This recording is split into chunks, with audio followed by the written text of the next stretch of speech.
Why do we sit here being silent, watching our leaders turn into tyrants? Have they forgotten which side they're fighting for?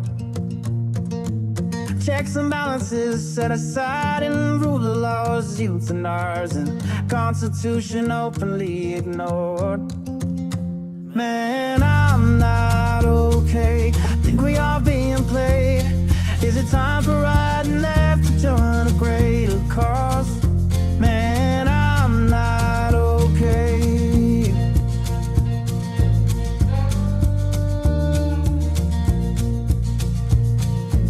The rich claim to be victimized just to attack the marginalized. Is 1% really worth more than all the sick and poor? Always preaching about fellowship while planning their dictatorship. Now we've seen how all of this plays out before.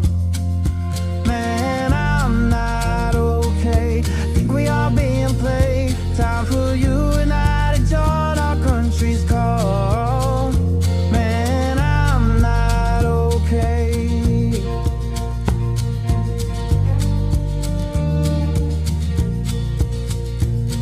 Ever wonder all the mystery, why they whitewash our history? Keep dividing is their plan. All in all, such a scam. Algorithm very sly, only used to spread the lies. Politicians know well, hate is simple to upsell. Man, I'm not okay. Think we are being played. Time for you and I to join our country's call.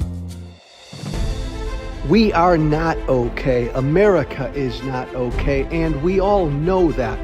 Former Congressman Joe Walsh, this is the social contract with Joe Walsh. Let's figure out how to get okay together.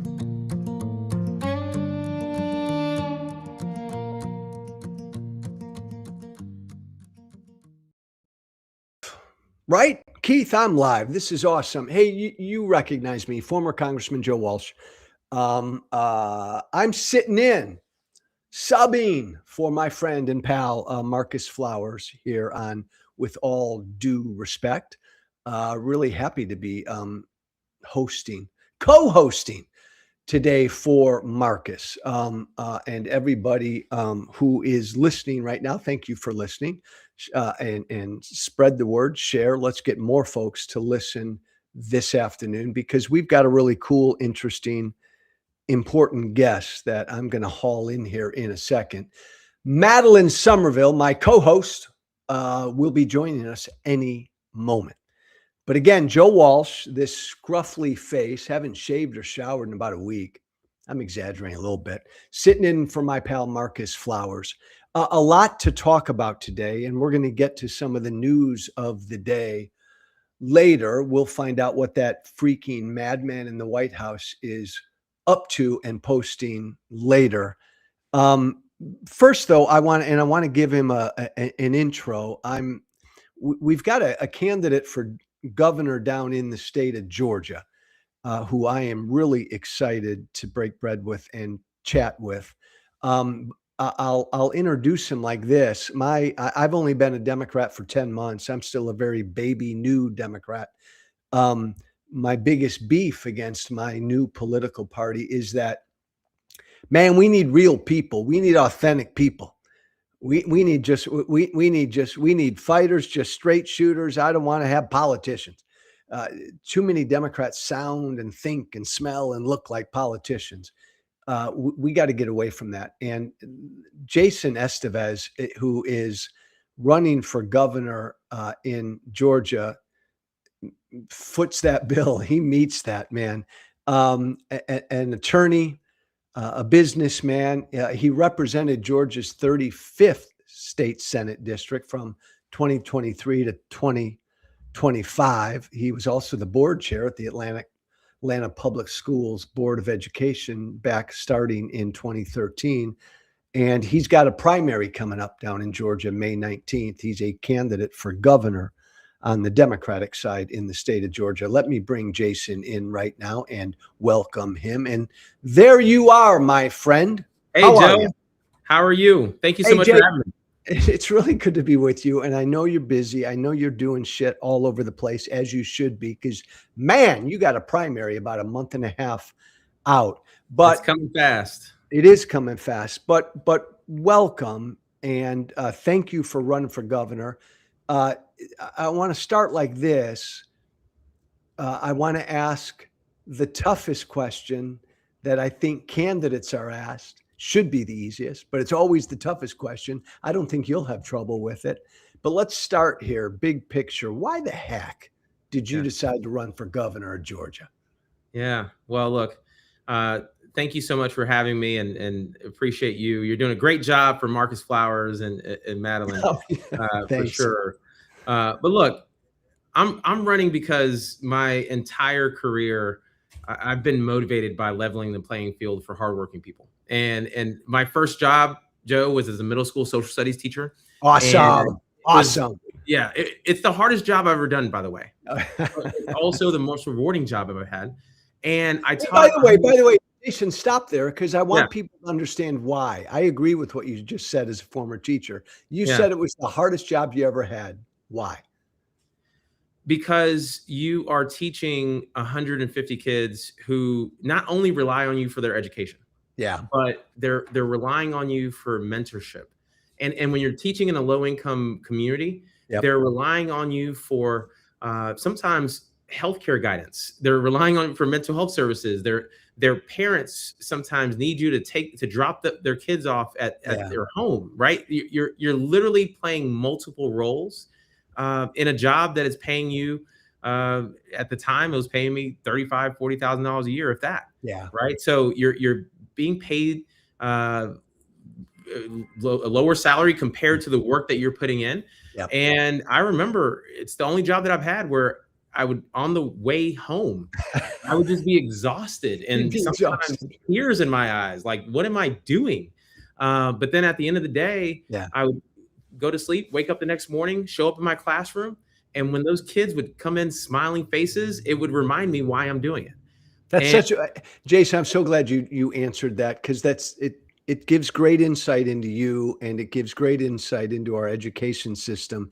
And look, you've got a platform as an attorney, a businessman, a lot of different things. But I think you being a teacher is really effing cool. And it's a nice platform to have, I think, to become governor of the state down there. I would not be in public service without my experience in the classroom. That's cool.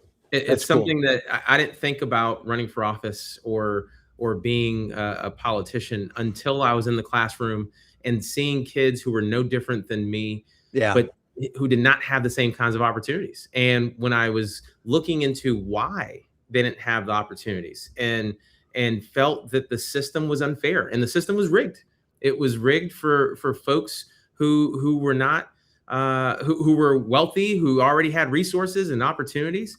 And I wanted to run for office and become an attorney to change the system and make the system fair. And the reason I'm running now is because far too many people feel like they've been left behind. They're working harder than they've ever worked, and they are surviving. The number of times as I crisscross Georgia that I've heard the word surviving is Yeah. unacceptable in a state like we have, where we have the resources, we have the talent. We should be thriving in this state. If you work hard and you have a full-time job, you should be able to afford a place to live. You should be able to afford childcare and afford groceries and afford to take a vacation every now and then. But for too many Georgians, they don't have that opportunity, and they're barely getting by. And I believe that we need leadership in this moment that puts people over politics. And that's why I'm running, because from the time I've been in the classroom to now running for governor, I've been trying to level the playing field for hardworking people. I like the way you said that, leveling to help level the playing field. I think that's a great kind of platform to run on. Jason Estevez is running for governor in the state of Georgia. Spread the word about him if you're in Georgia listening right now, and you've got family and friends in Georgia, a really important Democratic primary coming up May 19th.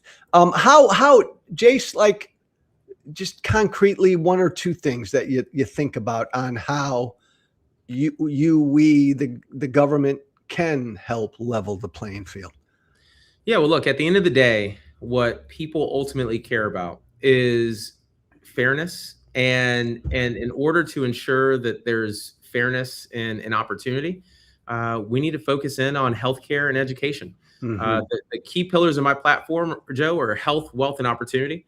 It's expanding access to healthcare, making sure people have opportunities to keep and grow the money in their pockets so that they can build their wealth, and opportunity for our children.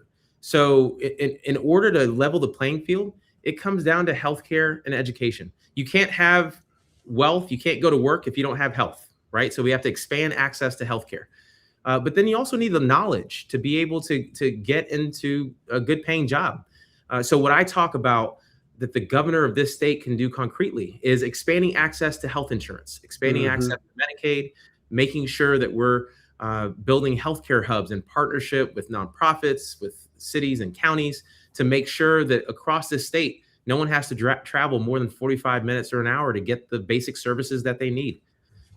And then on the flip side of that, on the education system, things Yeah. like childcare, right?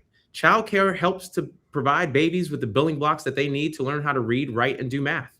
And at the same time, it provides those parents opportunities to actually go to work and provide food on their table. So we should be helping to make sure that folks have access to childcare, which is why I propose bringing universal childcare to Georgia. And then the other thing is, at the back end of your educational journey for our young adults, making sure that there are pathways to good paying jobs beyond college and serving in the military. It's why I talk about apprenticeship programs, skilled trades, investing in those Yeah. who are going straight into work. Because, Joe, for a generation, we've been telling kids that if they didn't go to college, that they would fail. Boom!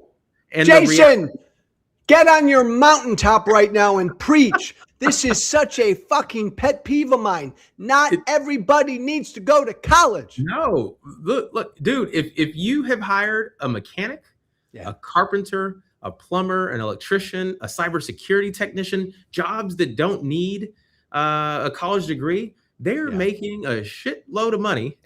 Yeah.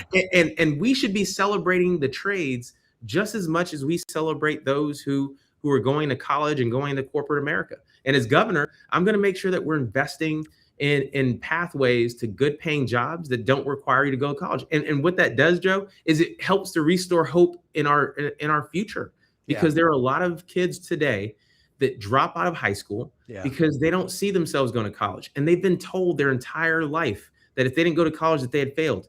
So they're like, fuck it. Why go? Why keep going? And ultimately, it makes their life more difficult. It changes their trajectory when it comes to economic opportunity.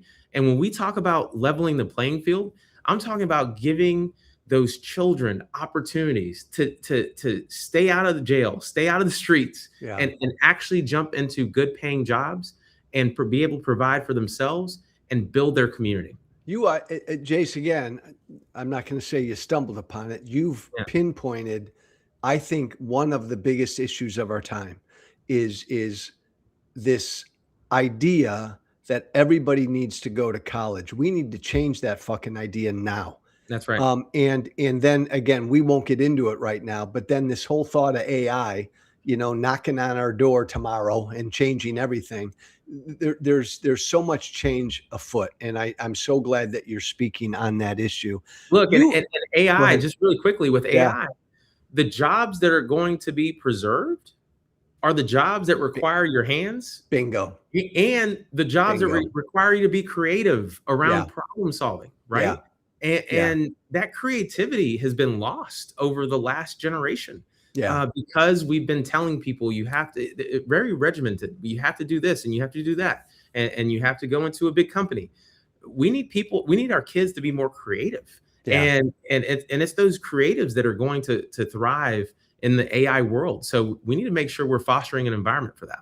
What now, Jason, you've got, I'm exaggerating, 93 candidates run for governor on the Democratic side. I'm exaggerating. Yeah. But you've got a bunch of them running. I want you to toot your own horn right now for everybody listening. You've got some good folks running. I don't know all of them.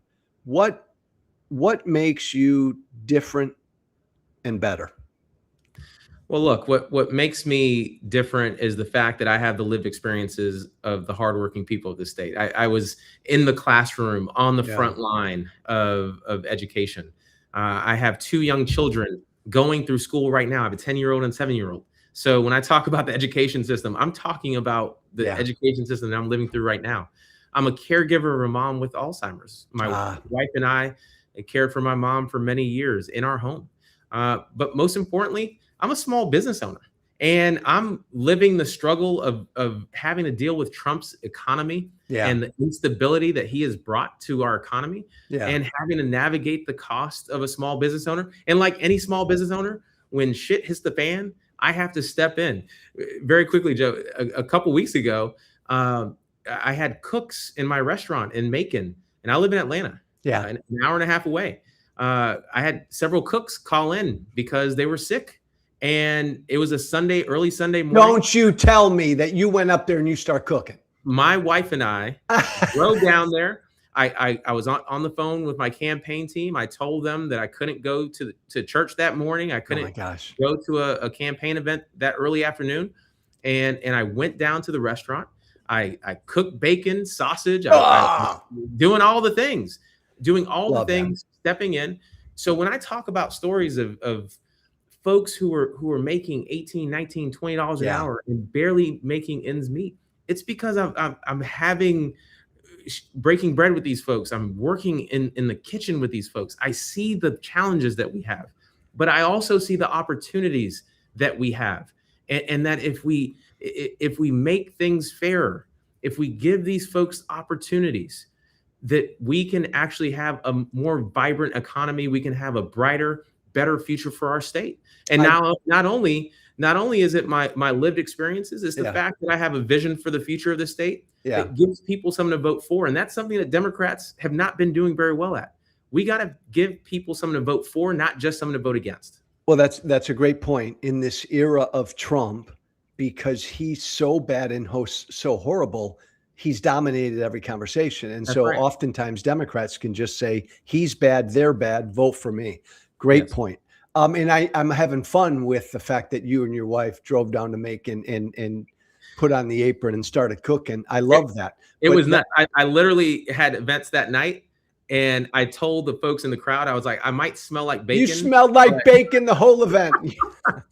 By the way, not a bad smell. Not a bad that's smell. true. That is true. But it's also, that's also really cool. And it speaks to who you are. And Jason, it speaks to, give me your take on this. Again, I'm just a baby new Democrat, but one thing I always felt about the Democratic Party was so many Democratic politicians didn't seem like just like regular folk. And they always seemed and sounded like politicians. I've spent 10 minutes with you right now. Ain't no way you sound like a politician. And you just telling that story. That's like a buddy of mine would tell me that story. Give me your take on the Democratic Party. Is there any validity to one of my soft criticisms that they just need to be regular folk? Yeah, look, over time, I think what Democratic elected leaders, and I want to be specific, it's elected leadership Yeah. that has done this. Yeah, Because Democrats are very much normal people, but absolutely. Democratic elected leaders somehow started bubbling to the top and being at the grass tops versus being in the grassroots. Yeah. And what makes us what makes us unique is that we are very much in the grassroots, and we should be showing people that we are normal, that we like to do things that everyone else likes to do. Look, Joe, I opened small businesses to build my own wealth, right? I like to make money. Stop. Keith, stop the show right there. I want to stop right there. Stop the presses. Call up Fox, CNN, MS Now right now. Doggone you, Jason. You're a Democrat, run for governor of Georgia, and you just said you like to make money? That's right. And look, you know who else likes to make money? Who? The folks who voted in 2020 Yeah. but did not vote in 2024 Yeah. because they felt like Democrats were not speaking to the issues that they cared about, right? And when you talk to those people, they're like, where's the economy in your messaging? Where is my ability to build wealth? Where is opportunity for for me to take a vacation. I can't afford shit. And you aren't talking about how you can help me afford to be able to live in this state. And I think that's what the Democratic Party is missing. And that's how we win a state like Georgia. Because to win a state like Georgia, the biggest opponent is not Trump. It's not converting Republicans or gaining independence, or the biggest opponent is the couch. Because in 2024, Kamala Harris lost by 115,000 votes in Georgia. And Joe, that's closer than Pennsylvania, North Carolina, and Arizona. 3 states that already have Democratic governors, right? So Georgia is primed to flip. But we had over 200,000 people in Metro Atlanta alone, most of whom are Democrats, who stayed home that voted in 2020. That voted for Biden in 20 and didn't vote in 24. And didn't vote.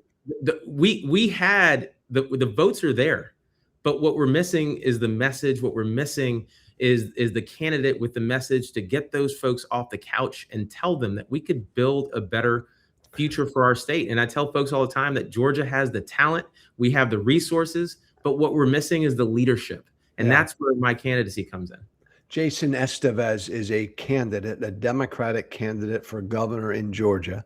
If you live in Georgia, get behind this guy. If you know people who live in Georgia, tell them about this guy. Spread the word. Primary's coming up May 19th. Jason, in 24, I've said this a bunch. I campaigned every freaking day for Kamala Harris. And crazy, right? Former Tea Party guy out there knocking on doors for her. And I appreciate you doing that. Well, again, because you and I love this country.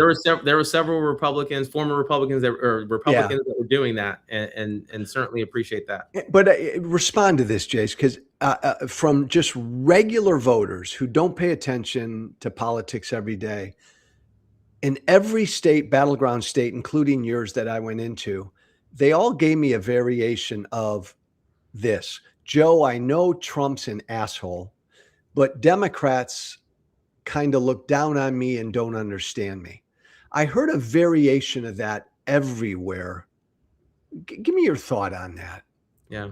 Well, look, there were a lot of Democrats at the time in 2024 who were saying there's nothing wrong with this economy.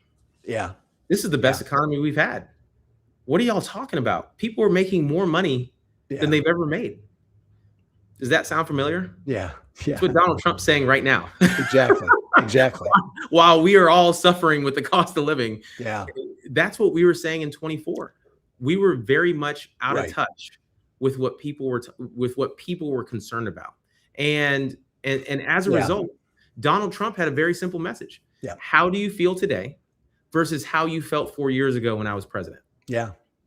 And the reality was, I can speak from a personal perspective. I was like, okay, 2020 was terrible, but 2019 was not too bad. Yeah. Right. And for the average person, that message of getting back to the days where you felt better economically resonated. And at the end of the day, no matter who you are in this state, whether you're agnostic to politics or you're a partisan, you care about making sure you have the resources, the money to provide for your family and to live a good life.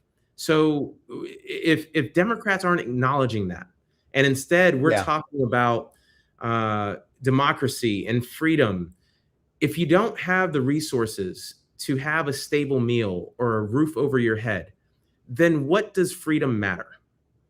How do you balance that, Jace? Because as you're crisscrossing the state and you've been doing it for a while, what are you mostly hearing from folks? And I'm sure the issue of Trump and the threat to democracy comes up. How do you balance what you're speaking about with folks? I tell folks that of course fighting back against Donald Trump is a priority, but we can't fight back against them unless we have the seat of governor in Georgia. And the way we get that seat is not by solely talking about fighting against Donald Trump. I'm going to fight like hell against the president of the United States, without a doubt. But at the same time, to get the 200,000 people in Metro Atlanta that stayed home, 400,000 people across the state of Georgia that stayed home in 2024. We have to talk to them about economic issues. We have to talk to them about opportunity for a brighter future, and we have to talk to them about healthcare. So if we're not talking to them about the basics, then we're losing. So for me, it's a balance. The balance is really, yes, some of my stump speech is focused on Donald Trump, but a whole bunch of my stump speech is focused on health, wealth, and opportunity, because that's what's going to ultimately win us this election. Have you found, Jason, the last 5 weeks having to talk more and more about this war, which I oppose, but this war and even the economic impact of this war? You know, what's interesting is that we've become so numb to what Donald Trump is doing that people are more upset with the economic harm of the war than the war itself. And I hate to say that, but it's the fact. I was literally talking to some longshoremen, port workers, earlier today, and they talked about the war in the context of shipping costs going up, making things harder for them to find work. Right. And they're like, there he goes again, doing something that makes our job a lot harder, makes it harder for us to earn a good living. So what I'm hearing the most across Georgia is that this economy is unsustainable. We can't have an economy where the rich get richer and the poor get poorer. And that's exactly what's happening. There are some folks in this state that are doing pretty well, but there are a hell of a lot of folks that are barely getting by. And that is where people want leaders to step in and do something about it. And it's like you said, Trump is not the cause. He's a symptom of the problem that we have in this country. And my task as governor of this state is to fight that symptom, but to also address the root causes. And that's where politics in general have failed. And this Democrat wants to make sure that we address those root causes. What's your biggest criticism of your party? And again, we're talking not about Democratic voters. We're talking about the leadership and the party establishment. What would be some constructive criticism? That we've catered too much to the donor class. Got it. And I tell folks all the time that donors have issues that they care about that are very important, right? But to win elections, you have to talk to people about the fundamental issues that they're facing on the ground. A donor that contributes the legal maximum in Georgia for my campaign is $8,400. If you're able to contribute $8,400 to my campaign, which I appreciate, by the way, the issues that you're facing each and every day are very different than the person who can't donate to my campaign because they don't have time to focus on politics because they're working 80 to 90 hours a week, right? The folks who are donating $8,400 are almost guaranteed to vote. We're getting their vote. It's the folks that don't show up, that aren't showing up, that are on the couch because they're tired as hell from a long shift at work, that are the ones that we're going to have to convince to come out in order to win. So if Democrats want to win in the long term, we have to focus on combating the couch. We have to focus on the issues that will get folks to rise up off their couch and actually go into the ballot box. And that means sometimes ignoring the big dollar donors and telling the donors, look, it's an important issue, but it's not something I need to be talking about right now when I'm trying to win the highest office in the state of Georgia. Do you feel, Jason, when you talk to voters, is there kind of a feeling of hopelessness, helplessness? What's the mood of the typical voter in Georgia right now? Without a doubt. We have a president that is feeding on our despair. Like he is literally way to put it, my friend. He's trying to suck up all the hope that remains in this country. And by the way, the hope was starting to go down for a while because of the economy. Yeah. And here's the other thing, Joe, is that we're actually seeing it in our communities. Young people across this country, but particularly here in Georgia, they're killing each other. They're Yeah. dropping out of high school. We're seeing a increase in gun violence across the state, particularly with young people, because they don't necessarily see a future in this economy. I have young people that I've spoken to on my staff who have said that they don't plan on having children because children are too expensive, and why would you want to bring a child into Wow, Jason. Wow, is that telling? that?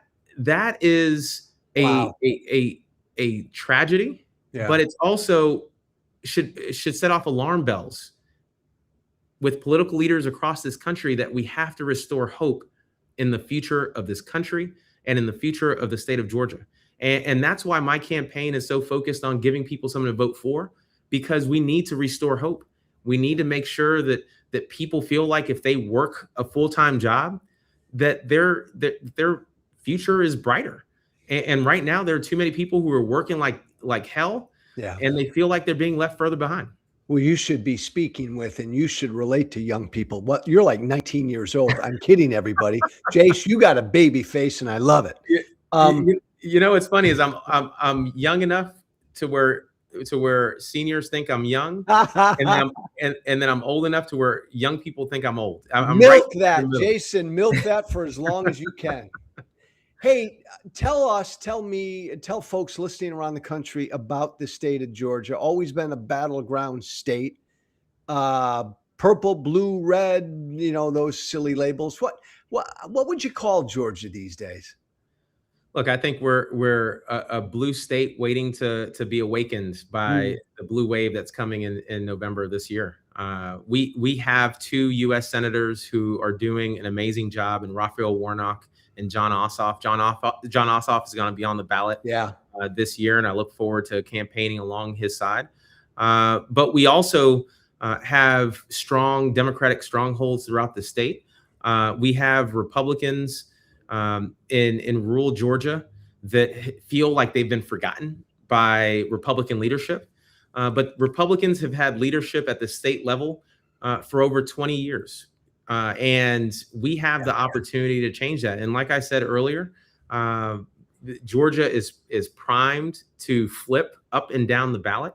But what we need to make sure we do is that we have the right candidate with the right message to build the broad-based coalition that it's going to take to win. And Joe, by the way, that coalition is made up of the base of moderates and progressives in the Democratic Party, but it also includes those independents that don't necessarily have a home with either party, and those disaffected Republicans who don't like what Donald Trump is doing. We need a candidate that is going to speak to all of those. I love that, Jason. I love that. You're not shutting the door to anybody down in Georgia. No, look, I am someone that appeals to moderates, just like I appeal to progressives, just like I appeal to independents and to those disaffected Republicans. If you ever speak to Republican senators and representatives at the state capitol, they will tell you they are most concerned with my campaign because I'm the only Democrat who won't lose bits of that coalition that we're going to need to win. I literally can appeal to all those folks. And it's, Joe, going back to what we talked about earlier, it's because I'm a fairly normal guy. You don't, hey, Jace, I've been around, I was a politician. I've been around politicians my whole life. The highest praise I'm going to give you is you don't sound like a fucking politician. you sound like a normal, interesting, engaging human being. The primary's coming up May 19th. Yes. And remind Early me. vote starts April 27th. April 27th. And by the way, I'm a goofhead. Keith, we're goofheads. Jace, website, is there anywhere anybody can go if they want to? Yeah. So if you're tired of the old politics and you want a new generation of leadership, go to my website, jasonestevez.com. It's right there. I think there it is. Boo. Thank you, Keith. And right you can also follow me on social media at Jason Estevez on all the social media platforms. And follow him. He's way more polite and diplomatic than I am on social media. Follow him, jasonestevez.com. There is a runoff, right? In the prime. Okay. The top two make it, unless someone gets 50+1, which is highly unlikely in a race with 7 people on our end. And by the way, the good news is Republicans will likely have a runoff as well. They have a couple of billionaires who want to be Trump fighting on their end. And it's good because they have 6 people on their side. So they're going to be 2 runoffs in Georgia. One for the Republicans, one for the Democrats. How long, Jason, between the primary and then the runoff election? It's 4 weeks. It's a sprint. Oh, wow. Okay. Yep. Hey, I appreciate your time, and I know you're going to be out and about campaigning. Again, the website right there, everybody, is jasonestevez.com. Damn it, he wants to be the Democratic nominee for governor of the state of Georgia because he'd like to be the governor of the state of Georgia because he's got good things he wants to do to help Georgia voters, help level the playing field. Jason, close with 2 questions. What's the most, because you got a life and you got a wife and you got kids, what's the most difficult aspect about running statewide for governor? The fact that it's hard to balance all of the responsibilities that I have. It's hard to spend a lot of time, the quality time with your children. It's hard to be a great husband. And it's hard to manage small businesses when you're on the trail. I'm blessed with the fact that I have income coming in from my small businesses, because I wouldn't be able to run for office. In fact, 5 years ago, I would not be able to run for governor because I was my wife and I were reliant on our 9-to-5 jobs for income. I'm glad that I'm a small business owner and I don't have to be in my businesses each and every day. But the hardest piece of this is the fact that my family is giving up a lot to make sure that we're providing for the state of Georgia. This week is spring break across the state. And for spring break, my family and I are campaigning. That's what we're doing. And there are no beach trips. We're not going to the zoo or anything else. I am here on the campaign trail. So there's a sacrifice there. Well, and I'm sure they're all behind you. And obviously your wife is excited and behind you. But I got to believe, Jace, even though your kids are young, they got to be into what you're doing. They are. Yeah, they are. They think it's pretty cool. We were just in a parade over the weekend, and they had a good time. They like to be on the campaign trail, and they also understand that this is for the greater good. Thank you. My son, as we were driving through a neighborhood that needs a lot of investment and support, saw someone who was homeless.